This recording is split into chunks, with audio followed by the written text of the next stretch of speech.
Bom dia, oitavo ano de História. Então essa é a aula 2, a segunda semana de aula do segundo bimestre, tá? Então essa linha do tempo que está aqui atrás, ela é sobre o segundo capítulo inteiro, tá?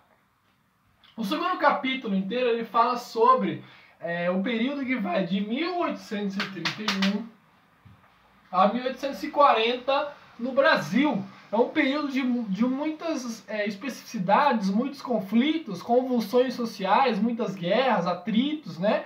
A saída de um imperador, a chegada de outro. Então é o chamado período regencial, tá? Então esse capítulo, ele é fácil, tá? É só seguir uma sequência cronológica que ele fica fácil, vocês vão ver. Por isso que eu coloquei ele inteiro em uma linha do tempo, tá? Então vamos lá. Em 1831, ocorre a abdicação de Dom Pedro I. Então o Dom Pedro I, que fez a independência lá, o grito do Ipiranga, ele vai embora. Por quê? Por causa de conflitos entre o partido português e o partido brasileiro e por causa das revoluções lá em Portugal. Então ele volta para Portugal e deixa o trono na mão do Pedrinho, do seu filho, que será o Dom Pedro II, tá? Então em 1831 ocorre a abdicação do Dom Pedro I. Só que o Dom Pedrinho, o Dom Pedro II, esse sim nascido aqui no Brasil, o primeiro cara brasileiro a tomar o poder, apesar de ascendência portuguesa, ele tinha 5 anos de idade. Então, obviamente, ele não ia governar o Brasil, né, de dentro do berço lá. Então, o que acontece? Em 1831, quando Dom Pedro I vai embora e deixa o Pedrinho, o futuro Dom Pedro II, no poder, é criada uma regência provisória, até o Dom Pedro II crescer. Então, enquanto Dom Pedro é criança, os políticos da época, o Partido Português e Brasileiro, se alternarão no poder para governar o Brasil, manter o Brasil, até o Pedrinho virar Pedrão e se tornar o Dom Pedro II, tá bom? Então aí em 31 ele vai embora, é criada uma regência trina provisória. Então é fácil, na apostila tem aí o título aí, Regência Trina Provisória. O que é isso? Dom Pedro vai embora, vixe, pegou todo mundo de surpresa, e agora o que nós vamos fazer? Juntou lá 3 deputados importantes, né? O Vergueiro, que é até a estação de metrô em São Paulo, e juntou 3 deputados importantes e começaram a administrar o Brasil provisoriamente, enquanto não se decidia o que faria daquela situação. Então, quando Dom Pedro I vai embora, é criada uma regência trina provisória. Depois disso, é criada uma regência trina permanente. Esses caras, então aí eles vão assumir o poder por tempo indeterminado, é debatido na Assembleia do Rio de Janeiro, e é decidido que eles vão governar o Brasil enquanto o Dom Pedro II, o Pedrinho, cresce, né, para ele assumir o trono. Então é a regência trina permanente.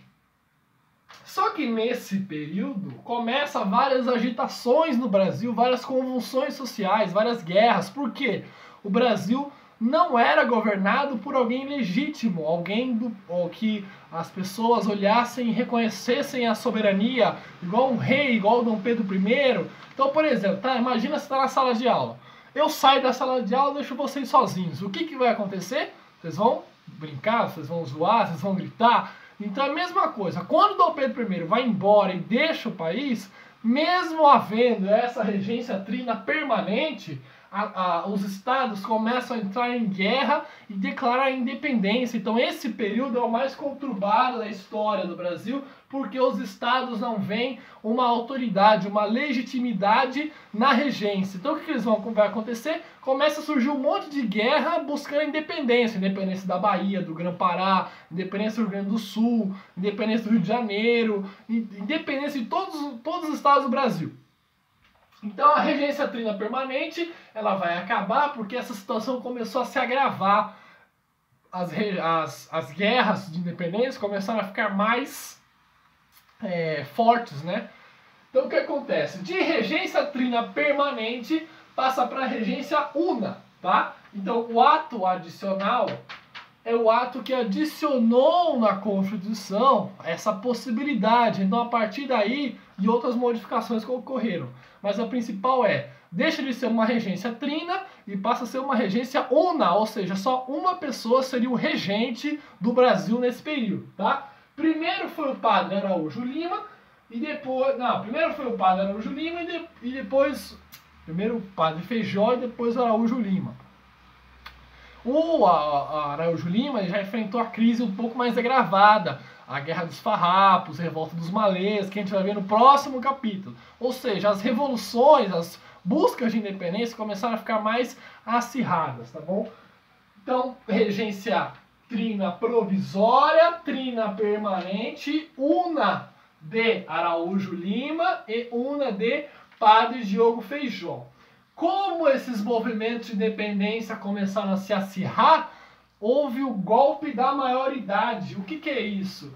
Anteciparam a maioridade do Dom Pedro II, então aos 15 anos de idade, ele tomou o poder do Brasil, ele assumiu o trono. Para quê?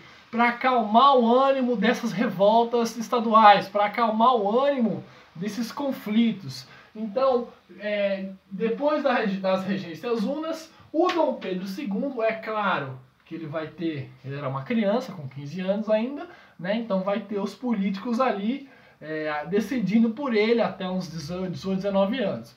Mas com 15 anos ele toma o poder, que é o chamado golpe da maioridade de 1840. Então de 1831 a 1840 é o período da história do Brasil que tem mais conflito e revolução até hoje, tá? Porque até hoje existe na política a ideia de patriarcal, você olhar para o líder popular, que ele representa, que ele tem autoridade, sem entrar em política. Um Lula, um Bolsonaro, um Getúlio Vargas, um JK. Então, nesse período, não houve esse cara. Por isso, essas regências e essa confusão toda, tá bom? Tchau!